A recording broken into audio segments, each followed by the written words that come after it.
నమస్కారం. దూరదర్శన్ వార్తలకి స్వాగతం. నేను సరిత. ముందుగా ఈనాటి వార్తల్లోని ముఖ్యాంశాలు.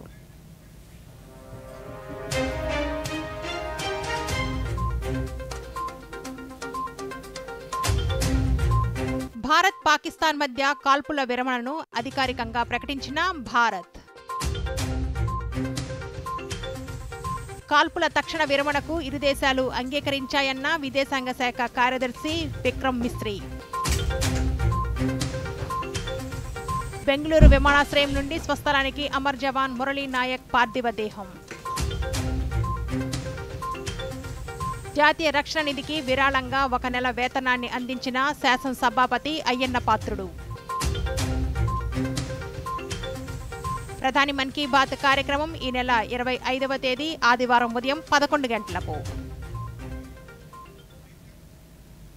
ఇక వార్తల్లోని వివరాలు. భారత్ పాకిస్తాన్ కాల్పుల విరమణ అనంతరం ప్రధానమంత్రి నరేంద్ర మోదీ ఢిల్లీలోని ఆయన నివాసంలో సమావేశం నిర్వహించారు. ఈ సమావేశంలో రక్షణ మంత్రి రాజ్నాథ్ సింగ్, విదేశాంగ మంత్రి ఎస్ జయశంకర్, జాతీయ భద్రతా సలహాదారు అజిత్ దోవల్, త్రివిధ దళాధిపతులతో సమావేశం నిర్వహించారు. కాల్పుల విరమణ అనంతరం తాజా పరిస్థితులపై చర్చించారు.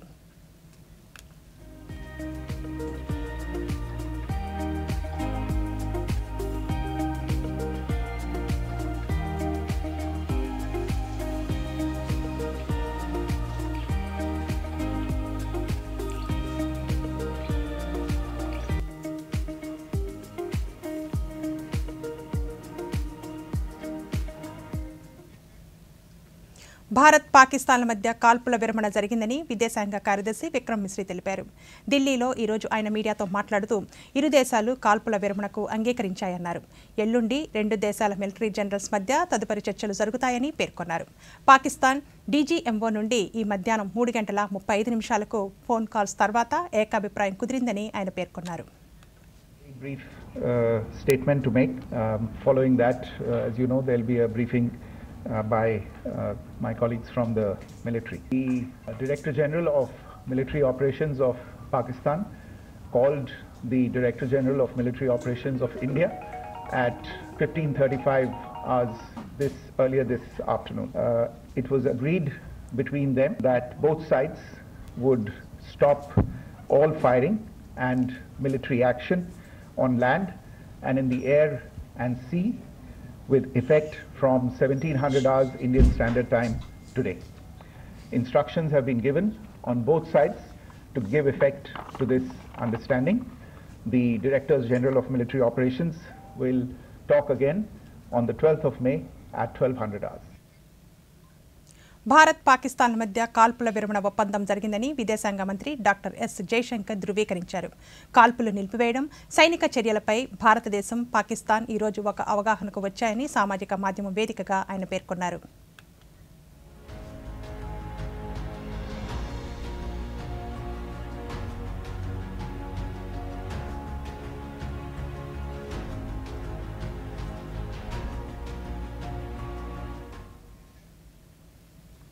భారత్ పాకిస్తాన్ల మధ్య అన్ని రకాల సైనిక చర్యలు నిలిపివేసినట్లు రక్షణ మంత్రిత్వ శాఖ పేర్కొంది. భారత్ పాక్ల కాల్పుల విరమణ ఒప్పందం తర్వాత commander Raghu R Nair, wing commander Vyomika Singh, colonel Sophia Qureshi ఢిల్లీలో మీడియా సమావేశం నిర్వహించారు. ఈ సమావేశంలో వారు మాట్లాడుతూ పాకిస్తాన్ అసత్యాలను ప్రచారం చేసిందన్నారు.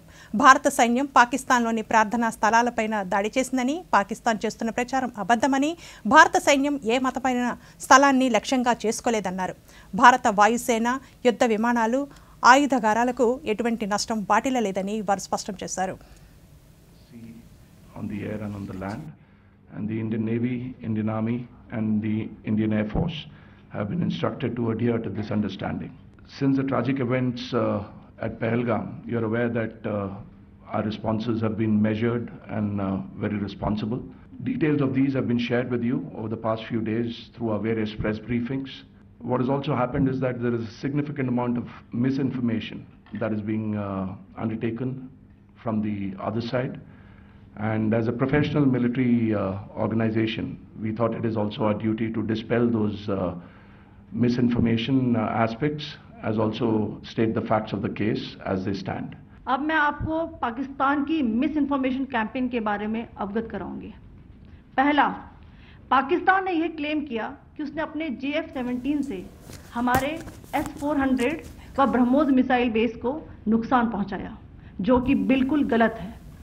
दूसरा, उसका यह भी मिस इन्फॉर्मेशन कैंपेन था कि हमारी एयरफील्ड्स जो कि सिरसा, जम्मू, पठानकोट, बठिंडा, नलिया और भुज में है, ये उसका मिस इन्फॉर्मेशन भी बहुत गलत है। तीसरा, पाकिस्तान के मिस इन्फॉर्मेशन कैंपेन के मुताबिक हमारे एम्यूनिशन डम्प्स जो चंडीगढ़ और बियास में है उसका डैमेज हुआ, यह भी बिल्कुल गलत है। Over the past few days, as we have seen, Pakistan all has suffered very heavy and unsustainable losses after it has given us an unprovoked attack on our installations. It has suffered losses in both land and air. There has been an extensive damage to the crucial Pakistani air bases like Skardu, Sargodha, Jacobabad and Bholari. In addition, a loss of AD weapon system and radars made the defense of Pakistani airspace untenable. Across the line of control, extensive and precise damage to military infrastructure and command control centers and logistic installations. Addition to that, 2 military personnel had led to complete breakdown of its defensive and ఉగ్రవాద నిర్మూలనలో సాయుధ దళాల ధైర్య సాహసాలు దేశ ప్రజలందరికీ గర్వకారణమని ఆంధ్రప్రదేశ్ శాసనసభాపతి చింతకాయల అయ్యన్నపాత్రుడు అన్నారు. దేశ రక్షణ కోసం పోరాడుతున్న వీర జవాన్లకు సంఘీభావంగా తన 1 నెల వేతనం 2,17,000 రూపాయలను జాతీయ రక్షణ నిధికి విరాళంగా ప్రకటించారు. ఈ మేరకు ఆయన సామాజిక మాధ్యమం వేదికగా పోస్ట్ చేశారు. దేశభక్తి గల పౌరులందరూ ఈ కార్యక్రమంలో పాలుపంచుకోవాలని పిలుపునిచ్చారు. డిఫెన్స్ ఫండ్కు తన 1 నెల వేతనాన్ని ఆన్లైన్ ద్వారా అందించారు.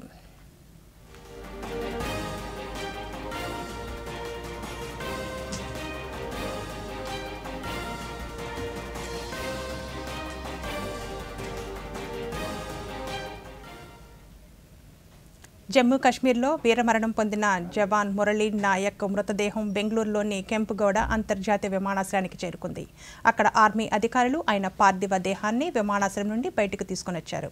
విమానాశ్రయ ఆవరణలో మురళీ నాయక్ పార్థివ దేహానికి ఆర్మీ సిబ్బంది గౌరవ వందనం చేశారు. విమానాశ్రయం నుండి మురళీ నాయక్ పార్థివ దేహాన్ని ఆయన స్వగ్రామం కల్లితండాకు తరలించారు.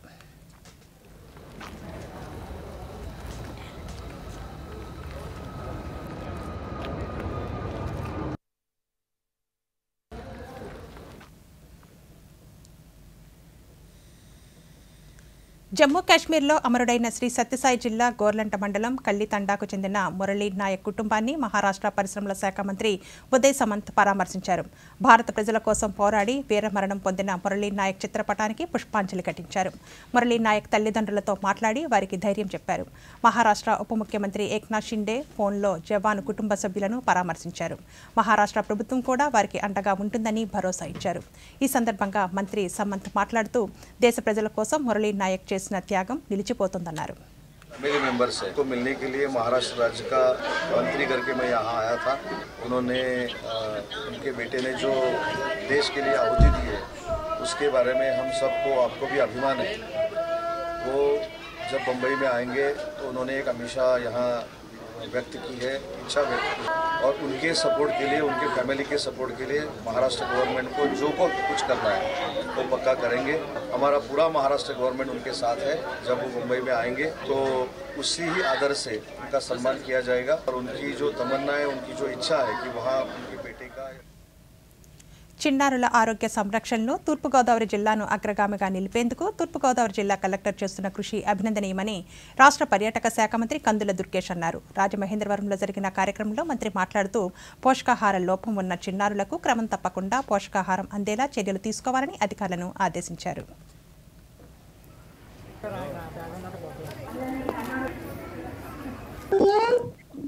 రాష్ట్రంలో మొట్టమొదటిసారిగా ఈ జిల్లాలో ఎవరైతే 6 నెలల నుంచి 6 సంవత్సరాల వయసు మధ్యలో ఉన్నటువంటి రమారమి 1448 మంది చిన్నారులు, మరో 300 మందిని కూడా కలుపుకుని 1700 మంది చిన్నారులకి మనం ఈ పౌష్టికాహారం కిట్లను అందజేయడం అనేటువంటి కార్యక్రమాన్ని ఈ రోజు ప్రారంభించడం జరిగింది. దానికి ఆర్థిక పరంగా సహకారం అందిస్తున్నటువంటి గెయిల్ వారికి కూడా అభినందనలు, ధన్యవాదాలు తెలియజేస్తూ, ఇది కేవలం పౌష్టికాహారాన్ని అందించేటువంటి కిట్గా మాత్రమే కాకుండా ఒక సమగ్రమైనటువంటి చిన్నారుల ఆరోగ్యానికి సంబంధించినటువంటి కార్యక్రమంగా దీన్ని పూర్తిగా రూపకల్పన చేశారు. ఆ ప్రకారం మనం తల్లిదండ్రుల్లో అవగాహన కల్పించడం, అదేవిధంగా ఆరోగ్యం పట్ల శ్రద్ధ వహించేలా చేయటం, దాంతోపాటు క్రమం తప్పకుండా ఈ పౌష్టికాహారాన్ని వారు తీసుకునేలా చేయటం. అందుకే దీన్ని కేవలం ICDS వారు మాత్రమే కాకుండా వారు అవగాహన కల్పించడం, చిన్నారులను సాకటం ఇవన్నీ వారు చేస్తారు. NGOలు కూడా అందరూ పాల్గొని సంపూర్ణంగా దీన్ని అమలు చేయడానికి వీలుగా ముందుకు వెళ్లాలనేటువంటి మాటని ఆంధ్రప్రదేశ్ నుండి అబుదాబి, బెంగళూరు, భువనేశ్వర్ ప్రాంతాలకు కొత్త విమాన సర్వీసులు అందుబాటులోనికి రానున్నాయని కేంద్ర విమానయాన శాఖ మంత్రి రామ్మోహన్ నాయుడు ప్రకటించారు. విమానయాన సర్వీసుల విస్తరణతో రాష్ట్రమంతటా కనెక్టివిటీ పెంచేందుకు కొత్త విమానాలను ప్రారంభిస్తున్నట్లు తెలిపారు. విశాఖపట్నం, అబుదాబి మధ్య జూన్ 13వ తేదీ నుండి విమాన సర్వీసులు ప్రారంభమవుతాయని మంత్రి వెల్లడించారు. ఈ విమాన సర్వీసులు వారానికి 4 రోజుల పాటు నడుస్తాయని పేర్కొన్నారు. అలాగే విశాఖ, భువనేశ్వర్ విమాన సర్వీసు జూన్ 12వ తేదీ నుండి ప్రారంభం కానున్నట్లు తెలిపారు. ఈ సర్వీసుల ద్వారా ఆంధ్రప్రదేశ్, ఒడిషా మధ్య సంబంధాలు బలోపేతం అవుతాయని పేర్కొన్నారు. విజయవాడ, బెంగళూరు మధ్య ఎయిర్ ఇండియా ఎక్స్ప్రెస్ సర్వీసులు జూన్ 2వ తేదీ నుండి ప్రారంభమవుతాయని మంత్రి తెలిపారు. ఈ సర్వీసుల ద్వారా ఆంధ్రప్రదేశ్ రాజధాని ప్రాంతాన్ని భారతదేశంలోని ప్రధాన టెక్ హబ్బుల్లో ఒకటైన బెంగళూరుకు అనుసంధానం కావచ్చని పేర్కొన్నారు.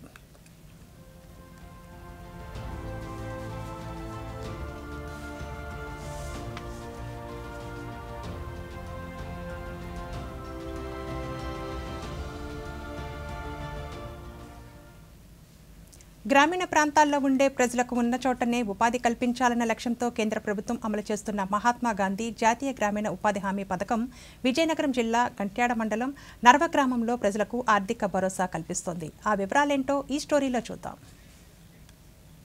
దేశవ్యాప్తంగా గ్రామీణ ప్రాంతాల్లో ఉండే ప్రజలకు ఉన్న చోటే ఉపాధి కల్పించాలనే లక్ష్యంతో కేంద్ర ప్రభుత్వం అమలు చేస్తున్న మహాత్మా గాంధీ జాతీయ గ్రామీణ ఉపాధి హామీ పథకం విజయనగరం జిల్లాలో సత్ఫలితాలిస్తోంది. గంట్యాడ మండలం నరవ గ్రామంలో పలువురు ప్రజలు ఈ పథకం కింద లబ్ధి పొందుతున్నారు. జిల్లాలో ఈ పథకం కింద 1,24,149 మంది లబ్ధి పొందుతున్నారు. ఈ ప్రధానమంత్రి యొక్క ఉపాధి హామీ కార్యక్రమం పెట్టడం వల్ల చాలామంది పేద ప్రజలకు మంచి ఉపయోగపడుతుంది. ఈ కరువు సీజన్లో కూడా ఈ టైంలో ఎంతో కొంత ఉపాధి ఇచ్చినట్టు బాగా చేస్తున్నారు. ఇంత మంచి ఉపాధి అవకాశం కల్పించినందుకు ప్రధానమంత్రి వారికి, రాష్ట్ర ముఖ్యమంత్రి అందరికీ ధన్యవాదాలు. ఉపాధి హామీ పథకం వల్ల కొంతమంది పేదలందరూ కూడా అభివృద్ధి చెందుతున్నారు సార్. ఈ పథకాన్ని మాత్రం అభివృద్ధి చేయండి సార్. మా అభివృద్ధి మీరు క్షేమంగా భావిస్తున్నారు కాబట్టి మీకు ధన్యవాదాలు సార్. ప్రధానమంత్రి మీరు చేసిన పథకం వల్ల ఎంతోమంది పేద కుటుంబాలు ఎంతో విధంగా బతుకుతున్నాయి సార్. మీకు ధన్యవాదాలు, మరీ ధన్యవాదాలు తెలుపుతూ ఈ గ్రామంలో చెరువు పూడికితీత, గట్టుల ఏర్పాటు వంటి పనులు చేపట్టారు. ఉదయం 6 గంటల నుంచి 11 గంటల వరకు పనులు చేస్తుండటంతో పెద్ద ఎత్తున మహిళలు కూడా ఈ ఉపాధి పనుల ద్వారా లబ్ధి పొందుతున్నారు. అంతేకాక ఉపాధి హామీ పనులతో రైతులకు సైతం లబ్ధి చేకూరుతోంది. ఈ ఉపాధి హామీ పనుల వల్ల మా ఊరు రాష్ట్ర ప్రజలందరికీ బాగా ఉపయోగపడుతుందండి. 6 గంటల పనికి వస్తున్నామండి. పని వల్ల పేద ప్రజలందరికీ బాగా ఉపయోగపడుతుందండి. పని అలాగే కంటిన్యూ చేసి పేద ప్రజలందరినీ ఆదుకుంటారని కేంద్ర ప్రభుత్వం అమలు చేస్తున్న మహాత్మా గాంధీ జాతీయ గ్రామీణ ఉపాధి హామీ పథకం ఎందరో గ్రామీణ ప్రాంత ప్రజలకు ఆర్థిక భరోసా కల్పిస్తోంది. బాపట్ల జిల్లా పర్చూరు మండలం తిమ్మరాజుపాలెం వద్ద ఘోర రోడ్డు ప్రమాదం జరిగింది. ఈ తెల్లవారుజామున మార్టూరు నుండి గుంటూరుకు గ్రెనేడ్ పలకలతో వెళుతున్న లారీ ప్రమాదవశాత్తు బోల్తా పడటంతో లారీలో ఉన్న 3 కూలీలు అక్కడికక్కడే మృతి చెందారు. మృతులు మార్టూరుకి చెందిన వారిగా గుర్తించారు. ఘటనా స్థలానికి చేరుకున్న పోలీసులు ప్రమాద ఘటనపై విచారణ చేపట్టినట్లు డీఎస్పీ రామాంజనేయులు తెలిపారు. సుమారు 3:30 గంటల ప్రాంతంలో మార్టూరు నుంచి గుంటూరు తీసుకెళ్తున్నటువంటి గ్రనైట్ లోడ్ లారీ ఐషర్ బండి షేక్ మస్తాన్ వలీ అనే అతను డ్రైవర్ కమ్ ఓనర్. అతను ఈ తిమ్మరాజుపాలెం పర్చూరు మధ్య రోడ్డు క్రాసింగ్ టైంలో సడన్ బ్రేక్ అప్లై చేయడం వల్ల బండి కంట్రోల్ తప్పిలే ఉంది. దీంతో దానిలో ఉన్నటువంటి 3 కూలీలు ప్రాణాలు కోల్పోవడం, డ్రైవర్తో పాటు. తిరుపతి గంగమ్మ జాతర వైభవంగా జరుగుతోందని జిల్లా కలెక్టర్ ఎస్ వెంకటేశ్వర్ తెలిపారు. జాతరలో భాగంగా ఈరోజు దొరవేషంలో భక్తులు అమ్మవారికి మొక్కులు చెల్లించుకుంటున్నారు. ఈ నెల 13వ తేదీన ప్రధాన ఘట్టం గంగమ్మ జాతర జరగనున్న నేపథ్యంలో ఏర్పాట్లను కలెక్టర్ పరిశీలించారు. జిల్లా నలుమూలల నుండి భక్తులు తరలిరానున్న నేపథ్యంలో ఎలాంటి అసౌకర్యం కలగకుండా భక్తులకు అన్ని ఏర్పాట్లు చేశారు.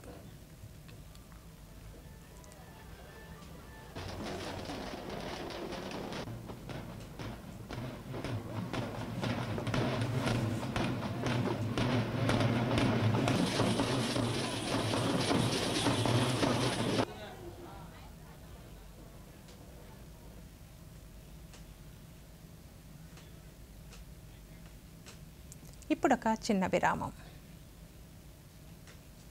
తొందరగా టిఫిన్ ప్యాక్ చేయండి. రాజు మొబైల్ వదిలేయ్. అక్క బ్యాంక్ నంబర్ కావాలి. రిఫండ్ రాలేదు. దొరికింది. ఇప్పుడే కాల్ చేస్తానక్క. నెంబర్ గురించి తెలుసుకోకుండా తరచూ మోసగాళ్లు నకిలీ బ్యాంక్ వెబ్సైట్ మరియు మోసపూరిత నెంబర్లతో డబ్బు కాజేస్తారు. మరైతే సరైన నంబర్ బ్యాంక్ అఫీషియల్ వెబ్సైట్ లేదా కార్డ్ పైన. మీరు నన్ను కాపాడారక్క. పని నుండి కాదు. చేస్తాను. ఆర్బీఐ చెబుతుంది సరైన ఆర్థిక వ్యవహారమే మిమ్మల్ని కాపాడుతుంది. తిరిగి వార్తలకి స్వాగతం. ఉద్యోగుల భద్రతకు ప్రాధాన్యతనిస్తున్నామని తిరుమల తిరుపతి దేవస్థానం చైర్మన్ బిఆర్ నాయుడు అన్నారు. ఉద్యోగులకు చైర్మన్ తిరుమలలో ఈరోజు హెల్మెట్లు పంపిణీ చేశారు. ఈ సందర్భంగా ఆయన మీడియాతో మాట్లాడుతూ మొదటి విడతగా 5 లక్షల విలువైన 555 హెల్మెట్లు దాతల విరాళంతో పంపిణీ చేసినట్లు చెప్పారు.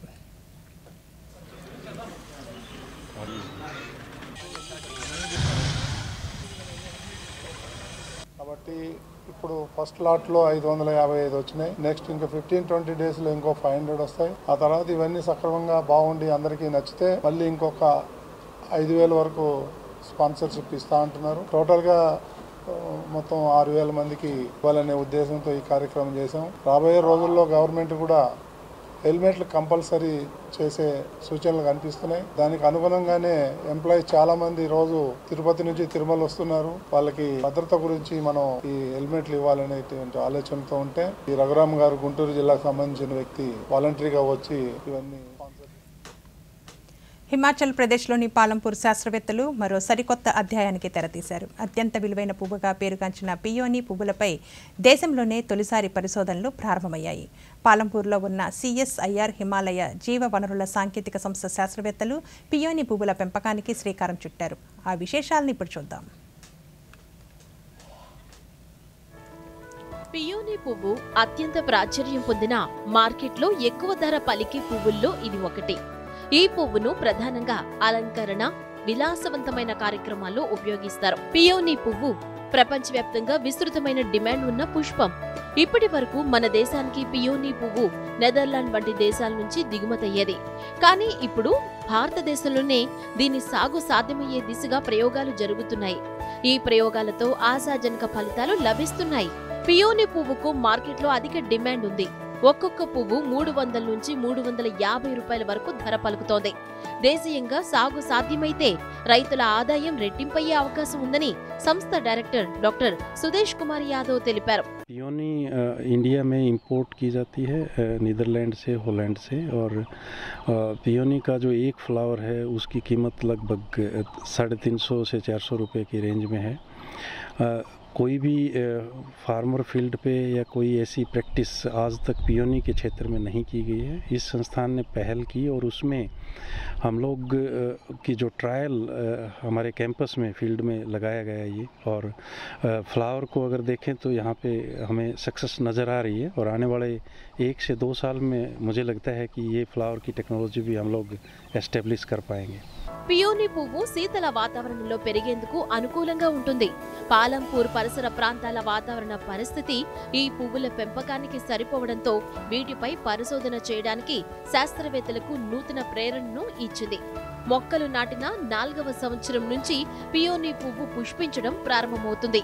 ఆ తరువాత 20 సంవత్సరాల పాటు ఈ పుష్పాలను మొక్క నుంచి పొందగలమని శాస్త్రవేత్తలు వివరించారు. పాలంపూర్లో ఇప్పటికే రాష్ట్ర తొలి తులిప్ గార్డెన్ ఏర్పాటు చేసిన ఈ సంస్థ ఇప్పుడు దేశంలోనే మొట్టమొదటి పియోనీ గార్డెన్ ఏర్పాటు చేసేందుకు రంగం సిద్ధం చేస్తోంది. ఇది పర్యాటకానికి కూడా బలమైన ఆర్థిక ప్రోత్సాహాన్ని అందించనుంది. పూల సాగుతో పాటు పర్యాటక అభివృద్ధి కూడా లక్ష్యంగా పెట్టుకున్న శాస్త్రవేత్తలు రైతుల జీవన ప్రమాణాలను మెరుగుపరచడంలో ఇదొక మైలురాయిగా నిలవనుందని పేర్కొంటున్నారు. మాదక ద్రవ్యాల వినియోగం, విక్రయాలను అరికట్టేందుకు కఠిన చర్యలు తీసుకోవాలని శ్రీకాకుళం జిల్లా కలెక్టర్ స్వప్నిల్ దినకర్ పుణ్కర్ అధికారులను ఆదేశించారు. కలెక్టరేట్లో రహదారి భద్రత, గంజాయి నిషేధిత యాక్షన్ కమిటీ సమావేశంలో కలెక్టర్ మాట్లాడుతూ డ్రగ్స్ విక్రయాలు జరిగే ప్రాంతాల్లో గట్టి నిఘా ఏర్పాటు చేయాలన్నారు.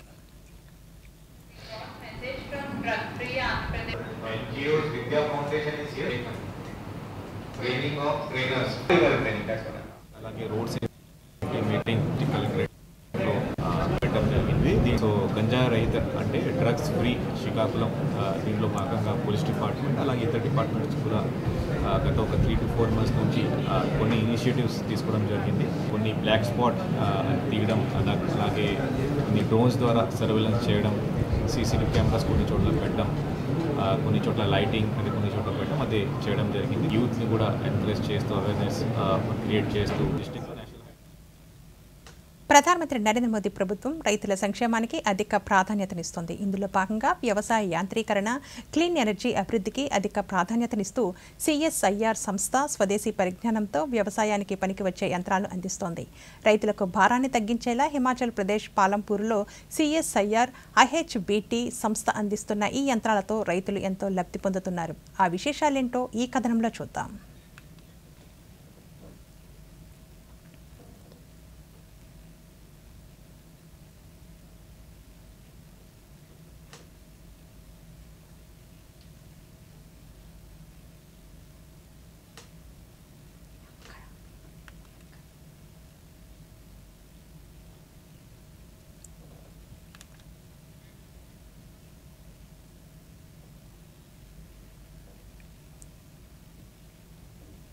సంక్షేమానికి అధిక ప్రాధాన్యతనిస్తోంది. రైతుల ఆదాయాన్ని రెట్టింపు చేసేలా ఓవైపు కృషి చేస్తూనే మరోవైపు వారికి పెట్టుబడి సాగు సాయాన్ని అందిస్తోంది.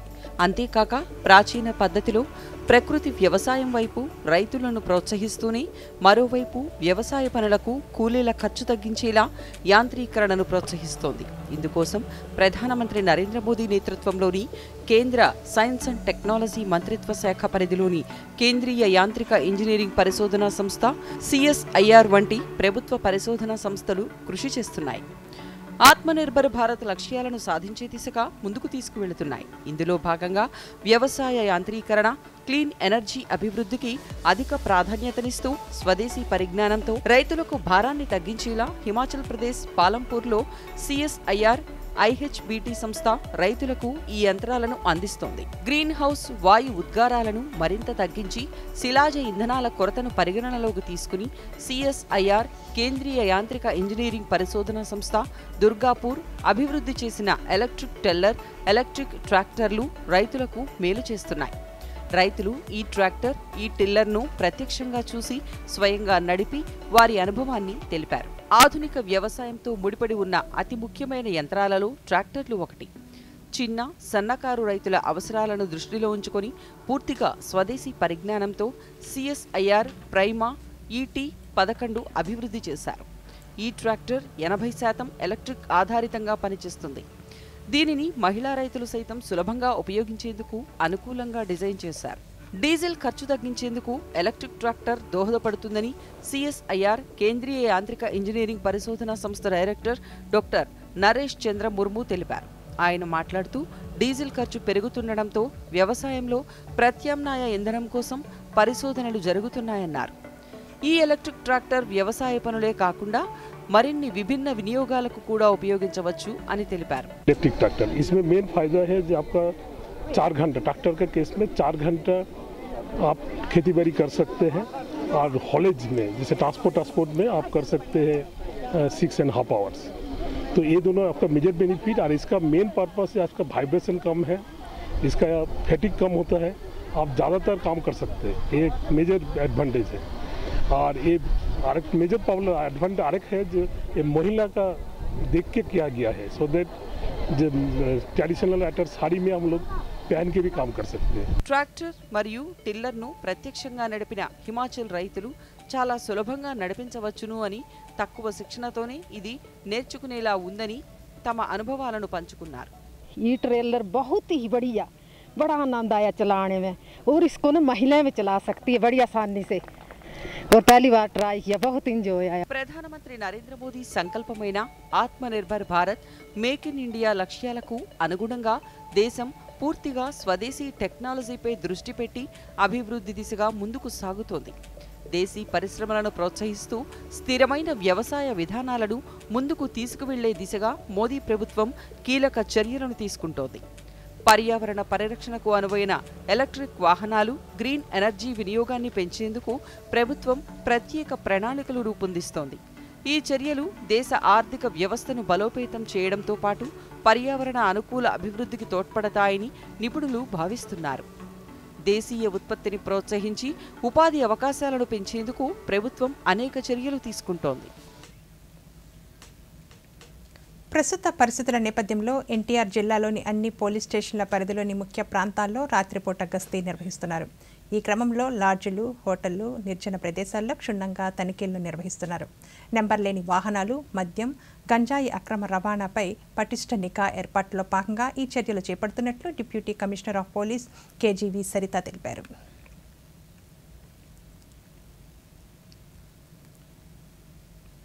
మనల్ని మనం అత్యవసర పరిస్థితుల్లో ఏ విధంగా కాపాడుకోవాలి, తోటి వారిని ఏ విధంగా కాపాడాలి, అట్లానే ఆస్తులను ఎట్లా కాపాడాలి అనే విధంగా సన్నద్ధం చేసే క్రమంలో ఈరోజు మొదలుకొని 10 రోజుల వరకు రాష్ట్ర వ్యాప్తంగా జరుగుతున్నటువంటి ఈ సెక్యూరిటీ చెక్స్ కంటిన్యూస్గా జరుగుతూ ఉంటాయి. అందులో భాగంగా ఈరోజు మన విజయవాడలో ఉన్నటువంటి బస్టాండ్, ఏషియాలోనే అతిపెద్దదైనటువంటి బస్టాండ్లో మా సిబ్బంది అందరూ, ఆఫీసర్స్ మొదలుకొని కానిస్టేబుల్స్ వరకు అందరూ వచ్చి యాంటీ సబటాజ్ చెక్ చేయడం జరిగింది. ఏక్ పేడ్ మాకే నామ్ ప్రజా ఉద్యమంగా మారిందని ప్రధాని పేర్కొన్నారు. జన్మనిచ్చిన అమ్మకు, మనల్ని నిరంతరం మోసే భూమాతకు ఈ ఉద్యమం అంకితమని మన్ కీ బాత్ వేదికగా వెల్లడించారు. జూన్ 5వ తేదీ ప్రపంచ పర్యావరణ దినోత్సవం నాటికి ఈ ఉద్యమాన్ని మొదలుపెట్టి ఏడాది పూర్తవుతుందన్నారు. ఈ ఉద్యమంలో అందరూ పాల్గొనాలని కోరారు.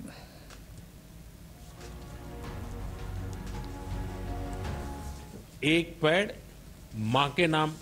साथियों, 5 जून को विश्व पर्यावरण दिवस पर इस अभियान के 1 साल पूरे हो रहे हैं।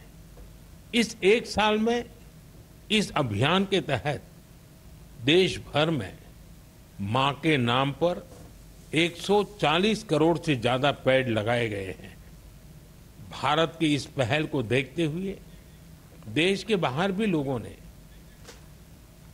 రాష్ట్రంలో భిన్న వాతావరణ పరిస్థితులు నెలకొన్నాయి. అల్లూరి సీతారామరాజు, చిత్తూరు, అన్నమయ్య, శ్రీ సత్యసాయి జిల్లాల్లో అక్కడక్కడ పిడుగులతో కూడిన తేలికపాటి మోస్తరు వర్షాలు, ఇతర జిల్లాల్లో చెదురుమదురుగా తేలికపాటి వర్షాలు కురిసే అవకాశం ఉందని రాష్ట్ర విపత్తు నిర్వహణ సంస్థ మేనేజింగ్ డైరెక్టర్ రోణంకి కూర్మనాథ్ తెలిపారు. కాగా రాగల 24 గంటల్లో అల్లూరి సీతారామరాజు జిల్లాలో 11 మండలాలు, అనకాపల్లిలో 8 మండలాల్లో తీవ్ర వడగాలులు, మరో 30 మండలాల్లో వడగాలుల ప్రభావం చూపే అవకాశం ఉంది. కాగా ఈరోజు తిరుపతి జిల్లా రేణిగుంటలో 41 డిగ్రీలు, విజయనగరంలో 41 అధిక ఉష్ణోగ్రతలు నమోదయ్యాయి.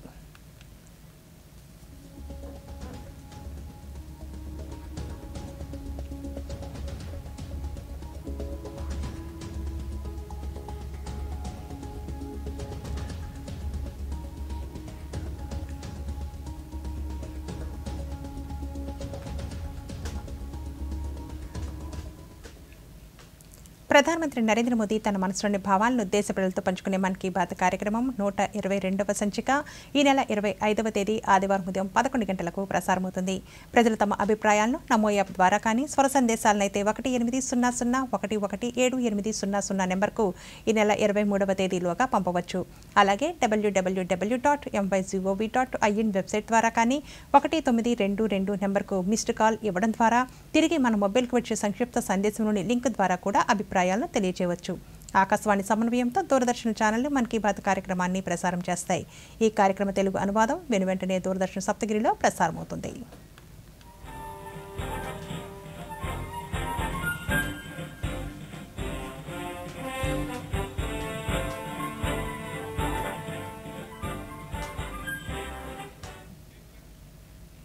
వార్తలు ముగించే ముందు ముఖ్యాంశాలు మరోసారి.